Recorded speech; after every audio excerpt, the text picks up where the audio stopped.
ప్రతి పువ్వులోనూ మకరందం ఉంటుంది. ప్రతి మనిషి దగ్గర అనుభవ జ్ఞానం ఉంటుంది. ఆ తేనె టీగకు ఆ మకరందం కావాలి. అలాగే ప్రతి మనిషికి ప్రతి ఒక్కరి యొక్క అనుభవ జ్ఞానం కావాలి. దీని పేరు సజ్జన సాంగత్యము. త్రిజగతి సజ్జన సంగతి రేఖ భవతి భవార్ణవ తరణే నౌక అన్నారు ఆదిశంకరాచార్య వారు. మూడు లోకాల్లో కూడాను, త్రిజగతి అంటే మూడు లోకాల్లో కూడాను సజ్జన సంగతి రేఖ, సజ్జనులతో సాంగత్యం ఒకటే. భవతి భవార్ణవ తరణే నౌక, ఈ భవసాగరం దుఃఖసాగరం నుంచి తరింపజేసే నౌక. త్రిజగతి సజ్జన సంగతి రేఖ భవతి భవార్ణవ తరణే నౌక. ప్రతి వ్యక్తి దగ్గర నుంచి నేర్చుకోవాలి. ప్రతి వ్యక్తి పుట్టాడు, పెరిగాడు, అనుభవం వచ్చింది, అనుభవం నుంచి జ్ఞానం వచ్చింది. ఆ విధంగా మనం పుట్టలేదు, ఆ విధంగా మనం పెరగలేదు, కానీ ఆ విధంగా జ్ఞానం రావంటే వాళ్ళ దగ్గర నుంచి ఆ జ్ఞానం వినాలి మనం. మీరు నాలా పుట్టలేదు, నేను మీలా పుట్టలేదు. మీరు నాలా పెరగలేదు, నేను మీలా పెరగలేదు. నేను ఈ విధంగా పుట్టి ఈ విధంగా పెరిగినంత వల్ల నా దగ్గర ఒక జ్ఞానం ఉంది. మీరు ఆ విధంగా పుట్టి ఆ విధంగా పెరగడం మీ దగ్గర ఒక జ్ఞానం ఉంది. నా జ్ఞానం మీకు కావాలి, మీ జ్ఞానం నాకు కావాలి. దీని పేరు సజ్జన సాంగత్యము. ప్రతి ఒక్క పువ్వు నుంచి ప్రతి ఒక్క తేనెటీగా మకరందాన్ని స్వీకరించాలి. ఒక తేనె తట్టు కావాలి. అందరి దగ్గర నుంచి నేర్చుకోవడానికి ఎంతో వినమ్రత కావాలి. అహంకారంతో కూర్చుంటే ఎవడో మీకేమని చెప్పడు. తద్విద్ది ప్రణిపాతేన పరిప్రశ్నేన సేవయ ఉపదేక్షంతి తే జ్ఞానం జ్ఞానినః తత్వదర్శినః భగవద్గీతలో. తద్విద్ది, తత్ అంటే ఆ అనుభవ జ్ఞానాన్ని తెలుసుకో. ప్రణిపాతేన సాష్టాంగ నమస్కారం చేసి, పరిప్రశ్న సరి అయిన ప్రశ్నలు వేసి, సేవ చేసి, అప్పుడు ఉపదేక్షంతి తే జ్ఞానం, నీకు జ్ఞానాన్ని ఉపదేశిస్తారు. ఎవరు? జ్ఞానినః, జ్ఞానులు, తత్వదర్శనులు. జ్ఞానం ఎక్కడి నుంచి వస్తుందంటే అనుభవం నుంచి వస్తుంది. అనుభవమే జ్ఞానము. తెలుసుకోవాలి అందరి దగ్గర నుంచి జ్ఞానం. సాష్టాంగ నమస్కారం చెప్పేసి, అష్ట అంగ నమస్కారం. అష్ట అంగాలు ఉన్నాయి. 2 కాళ్ళు, 2 చేతులు, ఒక మొండెం, ఒక తల, మనసు, బుద్ధి, ఇవన్నీ కలిపి 8. 2 కాళ్ళు, 2 చేతులు 4, ఒక మొండెం 5, తల 6, మనసు, బుద్ధి 7, 8. ఇది సాష్టాంగ నమస్కారం అంటాం. మన మనస్సుతో మన బుద్ధితో నమస్కారం చేయాలి, ఒక శరీరంతో కాదు. దీని పేరు అష్ట అంగ నమస్కారం, సాష్టాంగ నమస్కారము. తద్విద్ది ప్రణిపాతేన పరిప్రశ్నేన సేవయా ఉపదేక్షంతి తే జ్ఞానం జ్ఞానినః తత్వదర్శినః. ఆ జ్ఞానాన్ని సంపాదించుకో, ఆ తేనెని సంపాదించుకో. ప్రణిపాతేన సాష్టాంగ నమస్కారం చేసి, తనువును, మనస్సును, బుద్ధిని సమర్పించి, సరైన ప్రశ్న, స్వామీజీ మీ అనుభవం మాకు చెప్తారా? ఇంత జీవించారు, మీకు ఎంతో జ్ఞానం ఉండి ఉంటుంది, ఆ అందం మాకు ప్రసాదించాలని అని చెప్పేసి ఆ ప్రశ్న వేయాలి. తర్వాత సేవ చేయాలి. ఉపదేక్షంతి తే జ్ఞానం, నీకు వారు ఉన్న జ్ఞానాన్ని నీకు ఉపదేశిస్తారు. ధర్మరాజు వెళ్ళి భీష్ముడిని అడిగాడు అంపశయ మీద, తాత నాకు చెప్పు అని చెప్పేసి. అప్పుడు చెప్పాడు ఆయన, అడగకపోతే చెప్తాడేంటి? కృష్ణుడు చెప్పాడు ధర్మరాజుని, నువ్వు పోయి అడుక్కోవయ్యా అని చెప్పేసి. ఆయన పైకి పోయేట్టున్నాడు, ఇప్పుడే అడుక్కో అని చెప్పేసి. ఉపదేక్షంతి తే జ్ఞానం, నీ జ్ఞానాన్ని ఉపదేశిస్తారు. ఎవరు? జ్ఞానినః, జ్ఞానులు, తత్వదర్శనులు. ఈ 7 రోజుల కార్యక్రమం ఎందుకు పెట్టుకున్నామంటే మనం అందరి దగ్గర అన్నీ వినడం కోసమే. మనం అందరం ఇక్కడ ఒక దగ్గర చేరాం. పెద్దవాళ్ళని, అనుభవ జ్ఞానాన్ని పిలిచి వాళ్ళ చేత మనం చెప్పించుకుంటాం. అయ్యా మీ జీవిత సారం ఏమిటి? మీరు పుట్టి పెరిగి ఏం తెలుసుకున్నారు? అది మాకు విడమర్చి చెప్పండి. మేము సరైన పాత్రలము, మేము రిసీవ్ చేసుకుంటాము, దాన్ని ఉపయోగించుకుంటాము. మీ దగ్గర తీసుకుని 10 మందికి పంచిపెడతాము. దీని పేరు సజ్జన సాంగత్యము. త్రిజగతి సజ్జన సంగతి రేఖ భవతి భవార్ణవ తరణే నౌక. 3 లోకాల్లో కూడాను, 3 లోకాలు అంటే ఏ 3 లోకాలు? మూలాధార లోకము, స్వాధిష్టాన లోకము, మణిపూరక లోకం. ఇవి అథో లోకాలు. ఈ లోకాల వాళ్ళకి సజ్జన సంగతి కావాలి. త్రిజగతి సజ్జన సంగతి రేఖ, ఏక అంటే అదొకటి మాత్రమే. సజ్జన సంగతి ద్వారానే మనకి ధ్యానం గురించి తెలుస్తుంది, స్వాధ్యాయం గురించి తెలుస్తుంది. భవతి భవార్ణవ తరణే నౌక.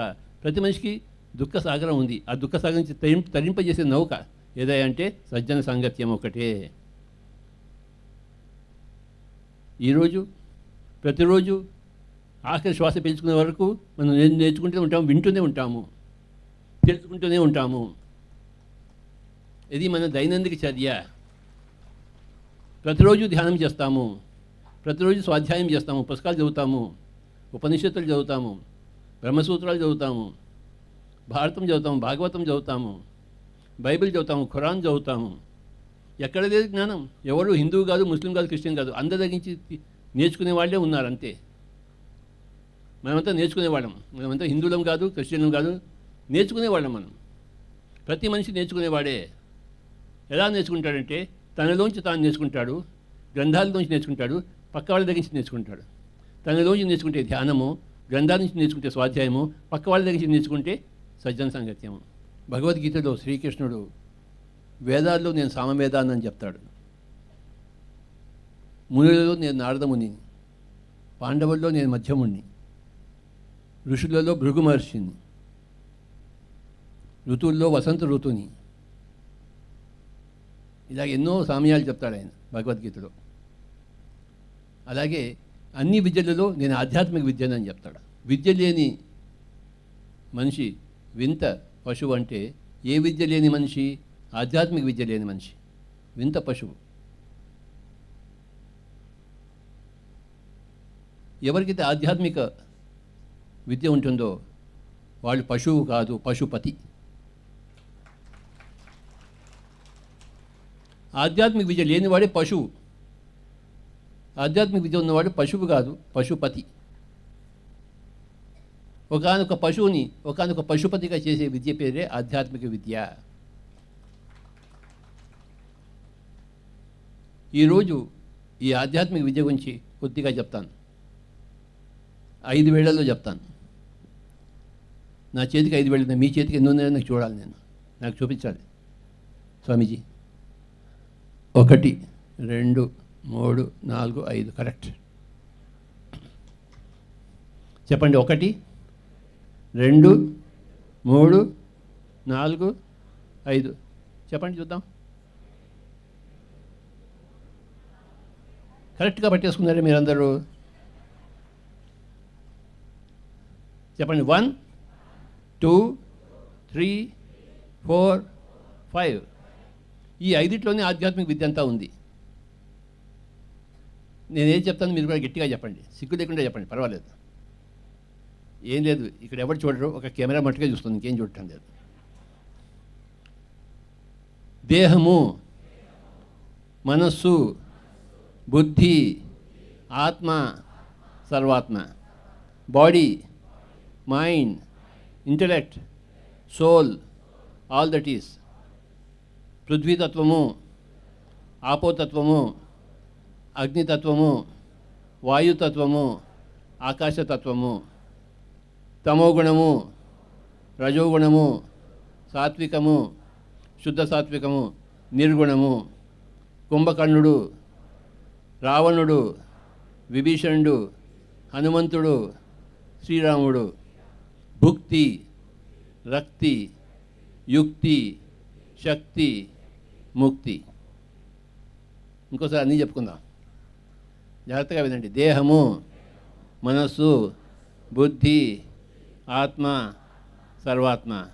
Body, mind, intellect, soul, all that is. తమోగుణము, రజోగుణము, సాత్వికము, శుద్ధ సాత్వికము, నిర్గుణము. తమోగుణము చెప్పామా? కుంభకర్ణుడు. తమోగుణం అంటే కుంభకర్ణుడు, తినడం పడుకోవడం. తినడం పశువు, కేవలం పశువు. 6 నెలలు తింటాడు, 6 నెలలు పడుకుంటాడు. రజోగుణము రావణుడు, అందరి దగ్గర నుంచి అన్నీ దొబ్బుతుంటాడు.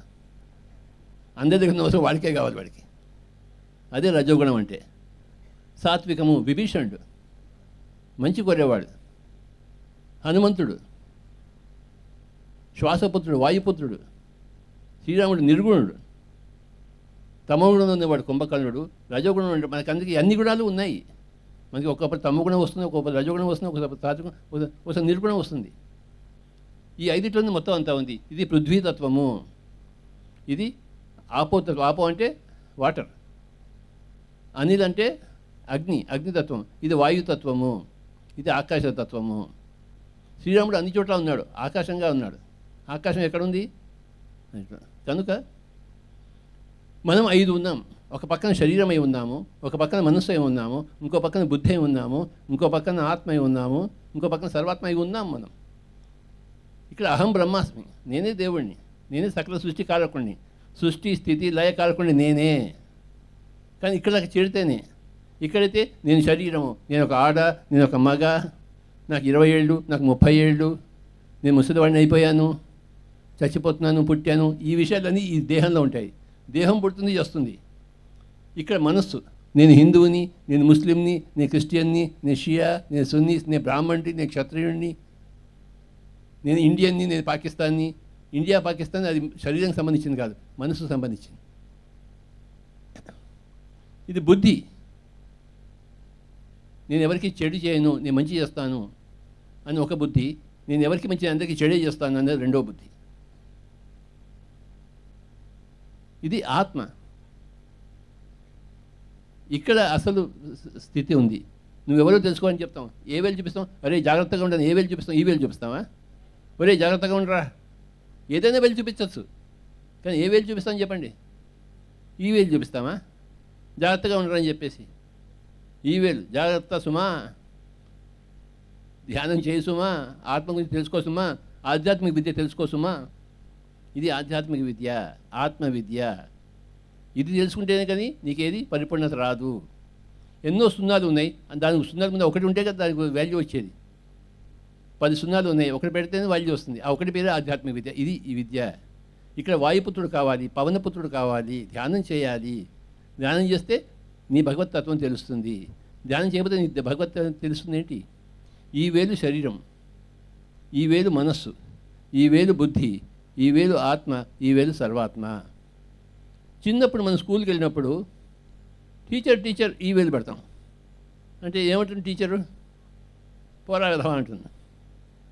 ఈ వేలు చెప్పామనుకోండి, ఏంటి నీ ప్రశ్న అని అడుగుతుంది. ఈ వేలు చెప్తే ప్రశ్న ఏంటని అడగదు, ఆవిడకి అర్థమైపోయింది. టీచర్కి ఏం చెప్తుంది? తొందరగా పోయి రా అంటుంది. ఎందుకంటే ఈ వేలు శరీరానికి సంబంధించింది. ఇక్కడ విజయం ఉంది. ఇక్కడ చేరితే కానీ విజయం ఉంది. శ్రీరాముడిలా కావాలి మనం, నిర్గుణుడిలా కావాలి, ఆకాశతత్వాన్ని సంపాదించుకోవాలి, సర్వాత్మగా వెలగాలి మనం. మన ప్రయాణం ఇక్కడి నుంచి ఇక్కడ వరకు, శరీరతత్వం నుంచి సర్వాత్మతత్వం వరకు, తమోగుణం నుంచి నిర్గుణం వరకు, కుంభకర్ణుడి నుంచి శ్రీరాముడి వరకు మన ప్రయాణము. ఈ ప్రయాణం పేరే ఇక్కడ చూడండి. ఈ 2 వేళ్ళలో ఏది పెద్ద చెప్పండి? చిటికిన వేళ, ఉంగరం వేళ. అంటే మనసు యొక్క ఆధిక్యత శరీరం మీద ఉంది. మనసు చెప్పినట్టు శరీరం వింటుంది. మీ మనసు చెప్పింది ప్రకృతివాది వెళ్దాం, మీ శరీరం ఇక్కడికి వచ్చేసి. మీ మనసు చెప్పకపోతే మీరు వచ్చి ఉండేవారా? చాలామందికి మనసు చెప్తుంది, అంత దూరం ఏం పోతామని చెప్పేసి. అప్పుడు శరీరం అక్కడే పడుకుంటుంది ఇంట్లో. మైండ్ ఓవర్ మ్యాటర్ చెప్తుంది ఈ 2 వేళ్ళు. ఈ 2 వేళ్ళలో ఏది పెద్దది చెప్పండి? ఈ 2 వేళ్ళలో, మధ్య 2 వేళ్ళలో బుద్ధి పెద్దది. ఎంత పెద్దది? చాలా పెద్దదా, కొంచెం పెద్దదా? చాలా కొంచెమే పొడుగు ఎక్కువ దానికన్నా. మనసు బుద్ధికి చెప్తుంటే బుద్ధి చెప్తుంటుంది, మనసు వినొచ్చు వినకపోవచ్చు. మనసు చెప్పింది శరీరం వింటుంది. చాలా తేడా ఉంది ఇక్కడ. ఇప్పుడు చెప్పండి, ఆత్మ అనేది మనసు బుద్ధి కన్నా తక్కువ ఉందా, ఎక్కువ ఉందా? తక్కువగా ఉంది. ఈ ఆత్మ అనేది మనసుకి బుద్ధికి ఆ చెరలో ఇరుక్కుపోయింది. మనసు చెప్పిన మాట వింటుంది, ఒకప్పుడు బుద్ధి చెప్పిన మాట వింటుంది, ఒకప్పుడు మనసు చెప్పినాడు. ఎందుకంటే ఈ వేలు ఈ 2 వేళ్ళ కన్నా తక్కువగా ఉంది. ఈ వేళ్ళు ఈ విధంగా ఉండడానికి అర్థం ఉంటుందా ఉండదా చెప్పండి? ఎవడైనా తయారు చేసినట్టు దానికి అర్థం ఉంటుంది. ఈ కుర్చీ ఎవడో తయారు చేశాడు, దానికి అర్థం ఉంటుందా ఉండదా? ఈ చెయ్యి ఎవడో తయారు చేశాడు, అర్థం ఉంటుందా ఉండదా? ఈ సృష్టికర్తకి చెప్పలు కొడదాం మనం. ఆత్మ అనేది మనసుకి బుద్ధికి లోబడి ఉంది కనుక ఈ వేలు పెద్దగా పెట్టచ్చు కదా. వాడు ఎందుకు పెట్టలేదు? వాడికి తెలుసు, వాడికి ఈ ప్రపంచంలో, ఈ స్కూల్లో ఆత్మ అనేది మనసుకి బుద్ధికి లోబడి ఉంటుంది కనుక ఈ వేలు. ఇప్పుడు ఏం చేయాలి మనం? సర్వాత్మ ఎక్కడుంది? విడిగా ఉంది. 4 వేళ్ళు ఒకవైపు ఉన్నాయి, ఈ వేలు ఒకవైపు ఉంది. 5 వేళ్ళు కలిపి ఉండొచ్చు కదా. ప్రతిదానికి అర్థం ఉంటుందని తెలుసుకోండి. సృష్టిలో ప్రతిదానికి అర్థం ఉంటుంది. మన చేతికి ఎంతో అర్థం ఉంది. ఇప్పుడు ఆత్మ అనేది మనసు, బుద్ధి ఈ రెండిట్లో ఇరుక్కునుంది. ఆత్మ శరీరానికి ఇరుక్కోలేదు. ఈ వేలు కన్నా పొడుగుగా ఉంది, గుర్తుంచుకోండి. ఈ 2 వేళ్ళు ఏది పొడుగు? ఆత్మ. ఆత్మకి శరీరం మీద కంట్రోల్ ఉంటుంది. అందరూ చేతుల పైకెత్తండి, దీవించండి. కంట్రోల్ ఉందా లేదా మీకు మనసు మీద? మనసు మీద ఉండదు. ఎందుకంటే మనసు వేలు పెద్దది ఆత్మ కన్నా. అభ్యాసం కావాలి. శరీరం మీద కంట్రోల్ కావడానికి అభ్యాసం అక్కర్లేదు. అందరూ చేతుల పైకెత్తండి, గిరగిరా తిప్పండి. అందరూ చేయగలరు. ఎందుకంటే ఆత్మ అనేది శరీరం కానీ పెద్దది. మనసును ఊరికబెట్టండి, మనసును నిర్మనస్సు చేయండి, చూద్దాం. అవుతుంది, కానీ అభ్యాసం కావాలి. అందరికీ గొంతుంది. మరి లతా మంగేష్కర్ గారు పాడరే? గొంతు ఎవరికి లేదు చెప్పండి. సార్ బాలమురళీ కృష్ణలా పాడండి మీరు అసలు. మీకు గొంతు ఉంది కదా? గొంతు ఉంది స్వామి మీకు. సృష్టి ఎందుకు పాడలేరు చెప్పండి. ఆయన సాధన లేదు. సాధన ఉంటే ఈయన బాలమురళీ కృష్ణ బాబులా పాడతాడు. పాడా? అందరికీ వోకల్ కార్డ్స్ ఉన్నాయి, కానీ సాధన లేదు. అలాగే ఈ ఆత్మ అనేది మనసు, బుద్ధి యొక్క బందీలో ఉంది. ఏం చేయాలంటే అప్పటికప్పుడు ఏ రోజుకి ఆ రోజు దీన్ని బయటికి తీయాలి. తీసి ఈ వేలుతో అనుసంధానం చేయాలి. దీని పేరు ధ్యానము. ఇక్కడున్న వేలు క్రమక్రమంగా అలవాటు చేయాలి దానికి. అరే దూరంగా పో. దేనికి దూరంగా? శరీరానికి, మనసుకు, బుద్ధికి దూరంగా పో. దూరంగా పోయి ఎక్కడ పోతుంది అది? సర్వాత్మతో కలుస్తుంది. ఏ ఆత్మ అయితే సర్వాత్మతో కలుస్తుందో ఆ ఆత్మ పేరు పరమాత్మ. పరమాత్మ అంటే హయ్యెస్ట్ లెవెల్ సోల్. పరమ అంటే హయ్యెస్ట్. పరమ వీర చక్ర స్వామీజీ వారు ఉంటుంది కదా, పరమ వీర చక్ర. సో పరమ ఆత్మ అంటే హయ్యెస్ట్ లెవెల్ సోల్. ఇక్కడున్న సోలు పరమాత్మ, ఇక్కడ జీవాత్మ, ఇక్కడ పరమాత్మ. ఇది సర్వాత్మ. ప్రతిదానికి అర్థం ఉంటుంది. ఇది జీవాత్మ ఇక్కడ ఉంది, బందీ అయి ఉంది జీవాత్మ. దేనికి బందీ అయి ఉంది? శరీరానిక కాదు, మనస్సుకి, బుద్ధికి. బందీ అయిన ఆత్మ సర్వాత్మతో కలిసినప్పుడు పరమాత్మ అవుతుంది. శ్రీకృష్ణుడు ఒక పరమాత్మ, బుద్ధుడు ఒక పరమాత్మ, రమణ మహర్షి ఒక పరమాత్మ అయ్యాడా లేదా? ఏమంటాం? భగవాన్ రమణ మహర్షి అంటాం. ఎందుకంటాం భగవాన్ రమణ మహర్షి అని? ఆయన ఇక్కడ చేరాడు. ఎలా చేరాడు? అభ్యాసం ద్వారా. లతా మంగేష్కర్ గొంతు ఆవిడ గొంతులో ఎలాగైంది? చిన్నప్పటి నుంచి ఆవిడ సంగీత సాధన చేసింది. బాలమురళీ కృష్ణ ఏం చేశాడు? చిన్నప్పటి నుంచి సంగీత సాధన చేశాడు. మనం ఏం చేయాలి? ధ్యాన సాధన చేస్తే మనం పరమాత్మ అవుతాము. మనం సర్వాత్మగా ఉన్నాము ఒక పక్కన, జీవాత్మగా ఉన్నాము రెండో పక్కన. కానీ మనం పరమాత్మ కావాలి లక్ష్యమేమో. ఈ వేలు ఎక్కడ రావాలి? ఈ వేలు ఇక్కడ కావాలి. ఈ కుర్రాళ్ళందరికీ ఒకసారి గట్టిగా చెప్పడం కొడదాం. మీరు వచ్చారు, స్టూడెంట్స్ కూడా వచ్చారు. స్వామీజీ ఇంకొకసారి అందరూ చెప్పండి. ఇదేంటిది? ఇది ఇది ఇది ఇంగ్లీష్లో మైండ్, ఇంటలెక్ట్, సోల్, పృథ్వీతత్వము, ఆపోతత్వము, అనిలతత్వము. మైండ్ అనేది వాటర్ తత్వము, బుద్ధి అనేది అగ్నితత్వము, ధ్యానం అనేది వాయుతత్వం, సర్వాత్మ అనేది ఆకాశతత్వం. అవునా కదా? మనం ఇక్కడ చేరాలి. ఇప్పుడు ఏమిటంటే ఈ 5 వేళ్ళు ఉన్నాయి, లోయలు ఎన్ని ఉన్నాయి చెప్పండి. అది కరెక్ట్. 5 వేళ్ళు ఉన్నాయి, లోయలన్నీ ఈ రెండింటి మధ్య ఒక లోయ, ఈ రెండింటి మధ్య ఒక లోయ, ఈ రెండింటి మధ్య ఒక లోయ, ఇక్కడ ఒక లోయ. ఇప్పుడు నేను లోయల గురించి చెప్తాను. ఎన్ని ఫింగర్స్ ఉన్నాయి? ఎన్ని కొండలు ఉన్నాయి? 5 కొండలు. ఎన్ని లోయలు ఉన్నాయి? అది సంగతి. ఒక్కొక్క లోయ ఒక్కొక్క యోగము. మనం ఇక్కడ ఉన్నాము, ఈ కొండ మీద ఉన్నాము, ఈ కొండ దిగాలి. నేను శరీరం అనే కొండ దిగాలి, ఈ కొండ దిగి ఈ కొండ ఎక్కాలి. అంటే శరీరం మర్చిపోయి మనసులో ఉండాలి. మీరు ఫస్ట్ ధ్యానం చేసినప్పుడు కదలకుండా కూర్చుంటారు. మనసు ఏం చేస్తుంది? గందరగోళం సృష్టిస్తుంది, హాలాహలాన్ని సృష్టిస్తుంది. క్షీరసాగర మతంలో ఫస్ట్ ఏమొస్తుంది? ఫస్ట్ అమృతం వస్తుంది ఏంటి? ఎవరికి రాదు. కనుక ఇక్కడి నుంచి శరీరంలోంచి దిగి మనసులోకి ఎక్కాలి. నేను శరీరాన్ని మర్చిపోతే మనసు ఎంత గందరగోళంగా ఉన్నా మీరు ధ్యాన యోగంలో పర్ఫెక్ట్ అయ్యారు అని అర్థం. ధ్యాన యోగం అంటే వెంటనే మనసు శూన్యం కావాలని ఎక్కడా లేదు. శరీరం కుదురుగా కూర్చోవాలి. 3 గంటల సేపు శరీరంగా కదలకుండా కూర్చోవాలి. 3 గంటలు కళ్ళు విప్పకుండా కూర్చోవాలి. కళ్ళు విప్పితే ఏముంది చెప్పండి? ఇగో ప్రపంచం ఉంది. కళ్ళు మూసుకునే ప్రపంచం ఉందా? లేదు. కళ్ళు మూసుకుని కూర్చోవాలి 3 గంటలు. పక్కన ప్రపంచం ఉంది, ప్రపంచం చూడకూడదు. పక్కన మొగుడు ఉంటాడు, మొగుడిని చూడకూడదు ఆడవాళ్ళు. పక్కన పెళ్ళాం ఉంటుంది, పెళ్ళాన్ని చూడకూడదు. అందమైన పెళ్ళాం ఉంది కానీ చూడకూడదు. దాని పేరు ధ్యానం. కళ్ళు మూసుకోవడం. ఈ వేలు నుంచి ఈ కొండ దిగి ఒక లోయలో వెళ్ళి మళ్ళీ అక్కడి నుంచి ఇంకో కొండ ఎక్కాలి, మనసు అనే కొండ ఎక్కాలి.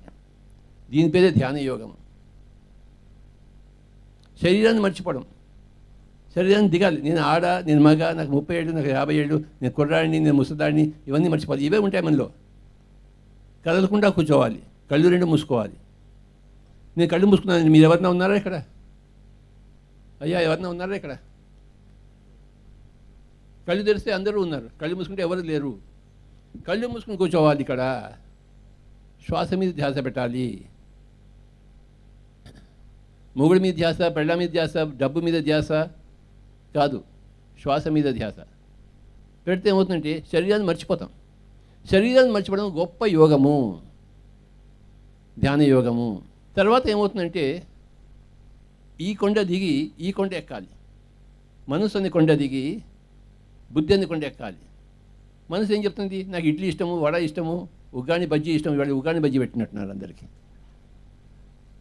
నీ ఇష్టం, నీ ప్రియత్వం వదిలిపెట్టి నీ శ్రేయస్సును కోరుకోవాలి. బుద్ధి అనేది శ్రేయస్సును చూపిస్తుంది, మనసు ప్రేయస్సును చూపిస్తుంది. ఇది ప్రేయస్సు, ఇది శ్రేయస్సు.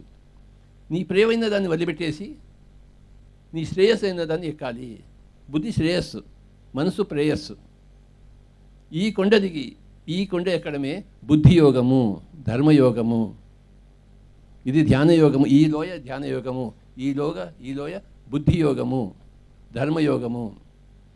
ఉదాహరణకు దుర్యోధనుడు ఏమన్నాడంటే జానామి ధర్మ నచమే ప్రవృత్తి, జానామి అధర్మ నచమే నివృత్తి అన్నాడు. అంటే నాకు ధర్మం ఏంటో తెలుసుకొని చేయాలని లేదు, అధర్మం ఏంటో తెలుసు అదే చేయాలని ఉంది. ధర్మరాజు ఏమన్నాడు? నాకు ధర్మమే చేయాలని ఉంది అన్నాడు. కనుక నాకు ఇష్టమైనది నేను చేస్తాను అన్నాడు దుర్యోధనుడు. నేను ధర్మమే చేస్తాను అన్నాడు ధర్మరాజు. కనుక ఈ మనసును వదిలిపెట్టేసి బుద్ధిని చేరుకోవడమే బుద్ధి యోగము, ధర్మయోగము. నేను మాంసం తింటానంటే బుద్ధి ఉందా వాడికి? నాకు కోడి ఇష్టం అండి, రొయ్య ఇష్టం అండి అంటే తిను చావు. నేను తిననండి అంటే వాడు ఇక్కడికి వచ్చినట్టు. రొయ్య తింటే మాంసం తినడానికి మంచిదా చెడా చెప్పండి సార్? చెడు. కానీ వాడు అదే తింటున్నాడు. మరి ఎందుకు తింటున్నాడు వాడు? వాడికి ఇష్టం లేదు. వాడికి అది మంచి అని తెలిసినా అది చేయడానికి ఇష్టం లేదు వాడికి. వీడెందుకు శాకాహారిగా ఉన్నాడు? మంచి అని తెలుసుకుని అందులోనే ఉన్నాడు వాడు. ఇది ధర్మము. మనసు ప్రేయస్సు ఎక్కువ అధర్మాన్ని కోరుకుంటుంది, బుద్ధి ఎప్పుడు ధర్మాన్ని ఆశ్రయించి ఉంటుంది. ఇప్పుడు చెప్పండి, శరీరము, మనసు, బుద్ధి. శరీరాన్ని వదిలిపెట్టేసి మనసు దగ్గర పోవడము ధ్యానయోగము, మనసును వదిలిపెట్టేసి బుద్ధి దగ్గర పోవడము ధర్మయోగము, బుద్ధియోగము. ఈ బుద్ధిని వదిలిపెట్టేసి ఆత్మ దగ్గరికి వెళ్ళాలి. ఇది ఆత్మయోగము. బుద్ధి అనేది మనసుకి ఆత్మకి మధ్య ఉంది. ఇటువైపు ఊగుతుంది, ఇటువైపు ఊగుతుంది. ఇటువైపు ఊగితే ప్రాపంచిక బుద్ధి, ఇటువైపు ఊగితే ఆధ్యాత్మిక బుద్ధి. ఇక్కడ అంతా ఆధ్యాత్మిక బుద్ధి ఉన్నవారు కనుక అందరూ ఇక్కడికి వచ్చారు. లేకపోతే వస్తారేంటి ఇక్కడికి? మంచి బాధలో పోయి కూర్చుంటారు, ఫుల్ పెగ్గు తాగుతూ. నేను ఒకప్పుడు బాగా తాగేవాడిని ధ్యానానికి రాకముందు. గుడ్డు కూడా తిన్నాడు, కానీ ఎవరు చెప్పద్దు రెండోయి. ధ్యానానికి వచ్చిన తర్వాత అది పోయింది, అన్నీ పోయినాయి. ధ్యానానికి వచ్చిన తర్వాత నేను ఆత్మని తెలుసుకున్నాను. ఇక్కడ వచ్చింది బుద్ధి ఆత్మగా మాట. అర్జునుడు కృష్ణుడిని అడిగాడు, ఎవరివయ్యా నువ్వు అంటే, అహం ఆత్మ గుడాకేశ, ఈవేలు చూపించాడు. అహం ఆత్మ. తర్వాత ఈవేలు గురించి చెప్పాడు. సర్వభూతాశేష, నేను అన్ని చోట్ల నేనే ఉన్నాను. ఇక్కడ నేను ఆత్మే ఉన్నాను, ఇక్కడ నేను అన్ని చోట్ల ఉన్నాను. అహం ఆదిశ్చ మధ్యం చ భూతానాం అంతేవచ, నేను అన్ని జీవుల యొక్క ఆదిని మధ్యాన్ని అంతాన్ని ఈవేలు చూపించాడు. ఇది ధ్యానయోగము, ఇది ధర్మయోగము, ఇది జ్ఞానయోగం అంటాం. దీన్ని జ్ఞానయోగం అంటాం. తర్వాత ఆత్మ సర్వాత్మ, ఈ పెద్ద లోయ ఉంది ఇక్కడ. ఇది సేవాయోగం.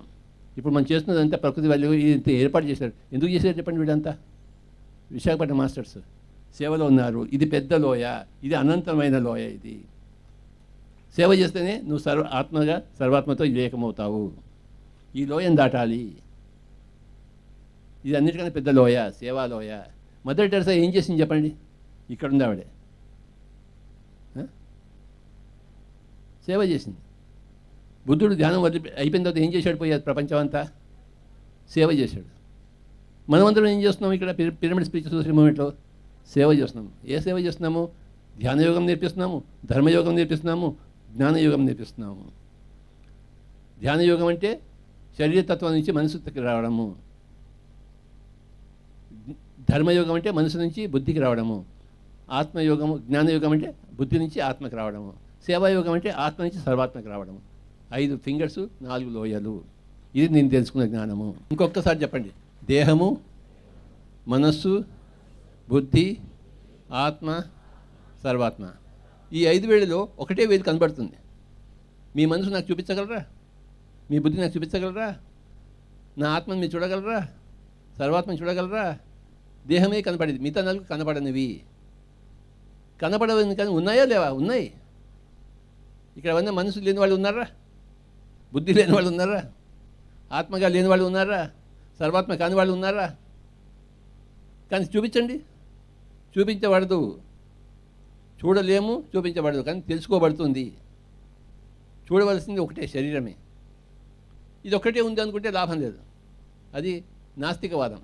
నాకు కనపడిందే సత్యం అని చెప్పేసి.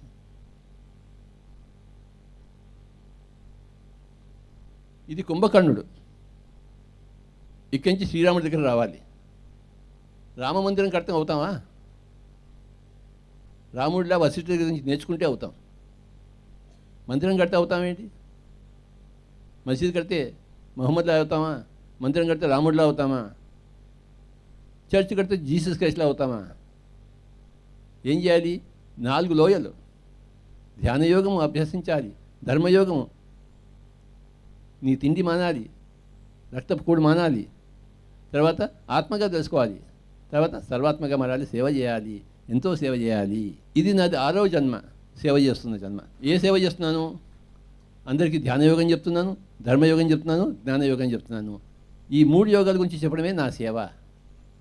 ఇది 6వ జన్మ నాది. నాలాగా ఉన్నవాళ్ళు ఇక్కడ అందరూ ఉన్నవాళ్ళు. ఎన్నో యోగాలు చేసి వచ్చున్నారు, పరిపక్వం అయి ఉన్నారు. ఇది మన అందరిది అంతిమ జన్మ.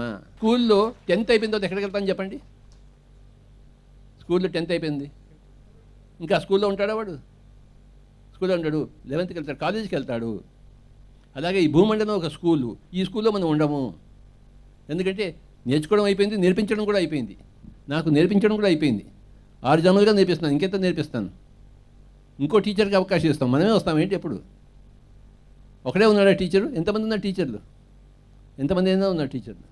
ఒక టీచర్ పోతే ఇంకో టీచర్ వస్తాడు. మనమే ఉండాలి. ఎక్కడ రూల్ ఉందా? మనం కాలేజీకి వెళ్తాము, పై లోకాలకు వెళ్తాము. ఎన్నో లోకాలు ఉన్నాయి. స్కూల్ వదిలిపెట్టి పై లోకాలకు వెళ్తాము. ఇక్కడ ఉన్నవాడు ఎవడు ఇంకో జన్మ ఎత్తాడంటే నేను పోలీసుకి రిపోర్ట్ ఇస్తాను. లేకపోతే మన సత్యనారాయణ గారికి, బ్రిగేడియర్ గారికి, మిలిటరీకి రిపోర్ట్ ఇస్తాను. అయ్యా, ఎన్ని కొండలు ఉన్నాయి, ఎన్ని లోయలు ఉన్నాయి? శరీరతత్వం నుంచి మనసుకు పోవడమే ధ్యానయోగము, మనసు నుంచి బుద్ధికి వైపు పోవడమే ధర్మయోగము, బుద్ధియోగము, బుద్ధి నుంచి ఆత్మ వేపడమే ఆత్మయోగము, ఆత్మ నుంచి సర్వాత్మ పడే సేవాయోగము. సేవ అంటే నిష్కామ కర్మ. సేవ అంటే ఏంటి? కర్మణ్యేవాధికారస్తే మా ఫలేషు కదాచన మా కర్మఫల హేతుర్భూర్మాతి ఏ సంగోస్వకర్మణి. నువ్వు కర్మ చేయడమే ఉంది కానీ కర్మఫలం ఆశించడానికి లేదు. ఆశించిస్తే అది బిజినెస్ అవుతుంది, సేవ అవుతుందా? నేను కర్మ చేశాను, దాని ఫలం ఆశిస్తే బిజినెస్ అవుతుంది. నేను ఇంత చేశాను, నాకు ఇంత ఇయ్యి. నువ్వు ఇచ్చి తీరాల్సిందే, ఎందుకంటే నీకు చేశాను కదా.